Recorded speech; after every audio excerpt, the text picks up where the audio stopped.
Hello everyone, welcome to my channel SW Metro official channel. Sister Wives, Kody denounces himself as a Mormon naughty, but he rejects the host for discussing his sexual orientation. Kody Brown, star of Sister Wives, has always had a peculiar way of expecting things to work out for him. He has this ridiculous mindset, believing that the world will have to change because he can say and do anything. We recently witnessed yet another instance of his absurd actions. He showed off his sexy accomplishments, but he also stalled when the host questioned him. It's disgusting that he considers himself to be a king, even if this is nothing new. The fourth and last segment of the tell-all was recently broadcast on TLC. Everybody enjoyed a unique one-on-one chat with host Suki Krishnan during the program. Kody and Suki talked further about his sexual encounter and how he had sex with Meri before getting married throughout the session. Kody began bragging about his abilities, and he rebuffed Suki's attempts to probe further. The Sister Wives star said that his college life was chaotic. Sister Wives, Kody acknowledges loving Robyn more than others. At last, Kody Brown acknowledged that he preferred Robyn on the Sister Wives Season 19 tell-all. Compared to his first three marriages, Meri, Janelle, and Christine, he admitted to being more loving with her. He acknowledged that one instance went too far, even though he maintained that his spouses were okay with public shows of affection. Kody revealed that the other wives were so enraged by a PDA-filled episode involving Robyn that they expelled the couple. Kody corroborated the amazement expressed by host Sukanya Krishnan and called the repercussions vitally detrimental. Sister Wives, Kody Brown shuts up Suki while boasting about his sex life. Brown's arrogance has always been evident. He revealed in the most recent tell-all that he led a crazy life before marrying Meri. He revealed that he had a couple sexual encounters in college, similar to the one he had previously recounted, when Suki pressed him for specifics. Before getting married, Kody had an affair, which left him in a bad place because it went against his religious convictions. Since Kody has always been a devout churchgoer, his fans were taken aback by this news. But in the most recent episode, he acknowledged that he led a wild life and had multiple affairs. In college, he even referred to himself as a Mormon naughty because of his extramarital affairs. Kody clarified that although he would give hugs and kisses, he would never engage in sexual activity with anyone. The admission startled Suki, who made fun of him for it. Up until a certain point, Kody was joking about it, but he abruptly stopped. Since he is now married and would not carry on the communication out of respect for his wife, he begged Suki to end it. This was quite strange because, until now, he was openly disclosing information about his sex activities. Suki went so far as to say that this was all for fun. "No, we're not talking about my sexuality," Kody retorted. Kody went on to rant that people don't care about his life, even though they do. People simply go too far in his personal life. Thus, the discussion is now complete. They were only having fun, Kody insisted. Why the romance between Robyn and Kody Brown, stars of Sister Wives, wasn't appropriate. If we've learned anything from Sister Wives Season 19 and its tell-alls, it's that the Brown family's foundational flaws went beyond many marriages. Favoritism, misplaced priorities, and a romance that never quite followed the same rules were all part of it. The romance between Robyn Brown and Kody Brown was at the heart of the majority of the drama. In retrospect, their connection seemed a bit too passionate and, more than a little, out of place in the framework of plural marriage. It was seen by the other wives. It was seen by viewers.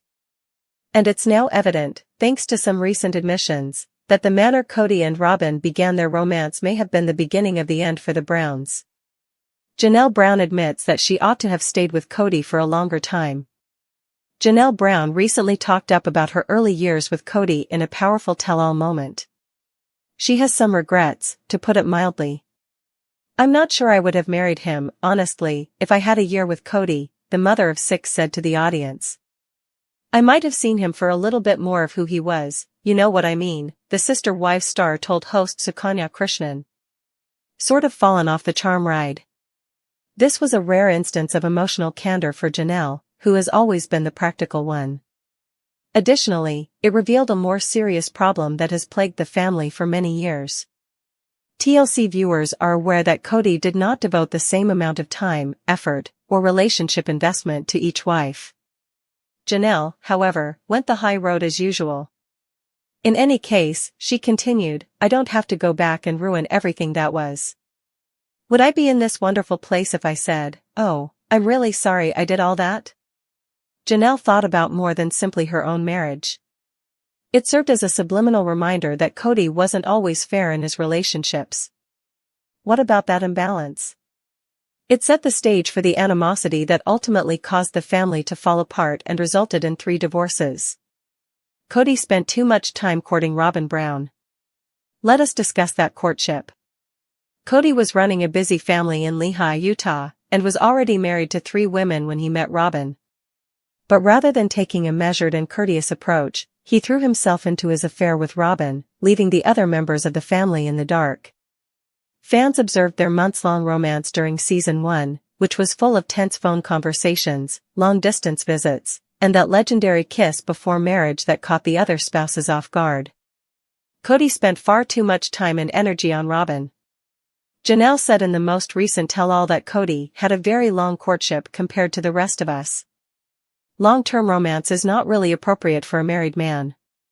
The two actually courted, I think, for almost a year, she wrote. There were some particularly noteworthy moments. For example, when Janelle worked full-time to provide for the family while Christine Brown was at home coping with her pregnancy. Kody, however, was off making googly eyes and establishing a new relationship that felt more monogamous than plural, rather than offering support. Kody wasn't merely falling for someone. He continued to expect everyone else to play happy poly family while focusing all of his attention on a single woman. Robyn Brown is aware that she is the most favored wife. Robyn pretended not to know that she was the favorite for years. She maintained that she didn't want preferential treatment, that she loved all of the spouses, and that she wanted the family to succeed. She did, however, finally say the silent portion aloud in the most recent tell-all. Decades of conflict were suddenly justified. The luggage rack was surrounded by her confessions. Kody always appears to take it for himself when he travels. Not in Robyn's case, though. She had exclusive use of the notorious luggage rack. She said, maybe I put my luggage up there first, I don't know, in response to the question of why she was the first wife to be granted this privilege. It's not really that huge. However, this was a clear sign of what the first 3 wives and sister wives watchers already understood. Robyn is aware that she receives a different Kody. She receives birthday presents, Valentine's Day love, and her children's constant presence. She has also obviously profited the most from the family's disintegration, despite her constant claims to desire unity. Robyn's status as the favorite isn't the only issue. She's been the favorite while acting like she's not. Now that the other women have left and the family structure has formally fallen apart, it is hard to deny that Kody made his decision a long time ago. The Brown family of sister wives discusses whether they will practice polygamy once more. The reality personality claims that he fell too deeply for Robyn, which is why his other multiple marriages collapsed. He clarified that he is happy to remain monogamous with his last wife because his feelings for her have not changed. Robyn, on the other hand, thought differently. This is not how she wanted things to go, she admitted when she sat down with Krishnan. The reality star continued, I was going to be a part of a big picture, a big family. Robyn revealed that if the chance presents itself, she would be willing to accept more sister wives. But she made it clear that Kody is enough for her right now. Meri, however, disclosed that she was not interested in dating and was unmarried at the moment. She did acknowledge, though, that she still supports polygamy, adding that it only succeeds when all parties are equally dedicated. Similar thoughts were expressed by Janelle, who said she was still open to the idea but didn't see it occurring for her anytime soon. Christine had already expressed her position on the issue, even though she didn't specifically address it in the finale. After meeting David Woolley, Christine stated in a 2023 interview with US Weekly that she intended to concentrate on their relationship without ever having to cope with the hassles of a plural marriage. Kody Brown is criticized by David Woolley for being toxic. During the tell-all, Christine's husband, David Woolley, shared his wife's opinions. The owner of the building company said that Kody was a very cunning husband to all of his wives, not just Christine. Woolley disproved the father of the Brown family's claim that polygamy is ineffective, pointing out that Kody really benefited from the conflict and turmoil amongst his ex-wives. Having witnessed his own sisters engage in polygamy, Woolley merely disagrees with their lifestyle. They are ruined by the guys. He asserted that polygamous males set their women against one another because they desire to be battled for, saying, they absolutely ruin them. He claimed that Kody's lack of responsibility and selfishness were the main causes of the dissolution of the Brown family. However, Kody persisted in attributing his actions to his ex-wives. The reality star asserted toward the end of the finale that his ex-wives had changed since they left him. I wouldn't have started out mean, but when they left, they got mean, he said. Kody went on to say that he was merely reacting to the insults made about him by his ex-partners and that he sincerely wished to be content and move on. The season 19 tell-all of Sister Wives was a roller coaster from the beginning, but part 4 was where things took a strange turn. Hosted by Sukanya, Suki, Krishnan, the special featured individual interviews that delved into previously untouched topics, many of which fans had been dying to hear about for years. In Kody's solo segment, Suki did what any good interviewer would do, she asked the hard questions. And at first, Kody was game.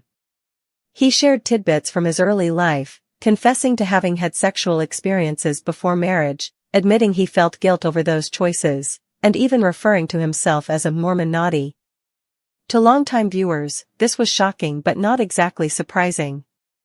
Kody has often painted himself as a devout man of faith, using his religious beliefs to justify his control over his wives and family decisions. But suddenly, here he was, sharing tales of premarital encounters and sexual freedom. This was a different Kody, or at least, it seemed that way. Until he pulled the plug.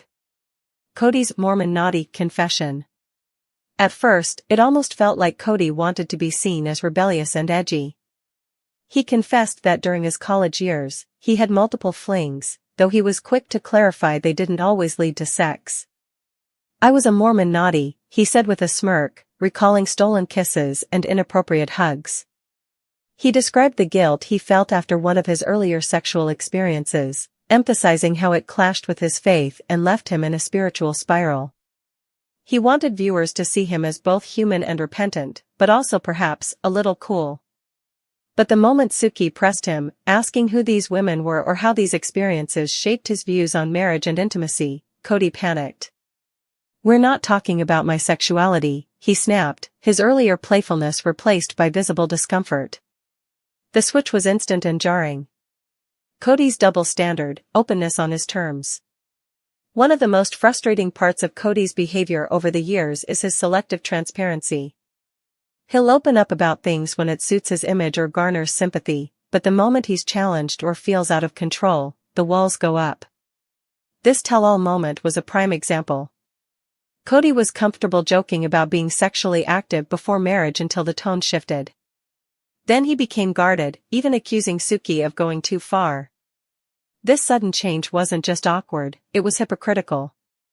Kody has spent the better part of 2 decades airing out his wife's most personal issues on national television. From Meri's emotional affair to Christine's dissatisfaction in the bedroom, no topic has been off-limits, so long as it wasn't about him. When his wives want to establish boundaries, he calls them disrespectful. When they demand privacy, he says they're hiding something. But when it's his turn in the hot seat, he expects silence, respect, and an immediate end to the conversation. The Robyn factor, selective respect. Kody claimed he wanted to stop the conversation out of respect for his wife. But let's be honest, he wasn't worried about Meri, Janelle, or Christine when he shared intimate details of their marriages with millions of viewers. So why the sudden concern for Robyn? There's a growing sense among fans that Robyn is now his only priority, and his constant deference to her feelings has become a shield he hides behind. When things get uncomfortable, Robyn becomes the excuse. Even in the tell-all, when asked about his public displays of affection with Robyn, Kody admitted that his other wives had kicked them out of the house because of it. It was vitally detrimental, he said, describing the fallout. Yet he still defended the PDA, while simultaneously acting like discussing his past sexual behavior would be a betrayal of Robyn's trust.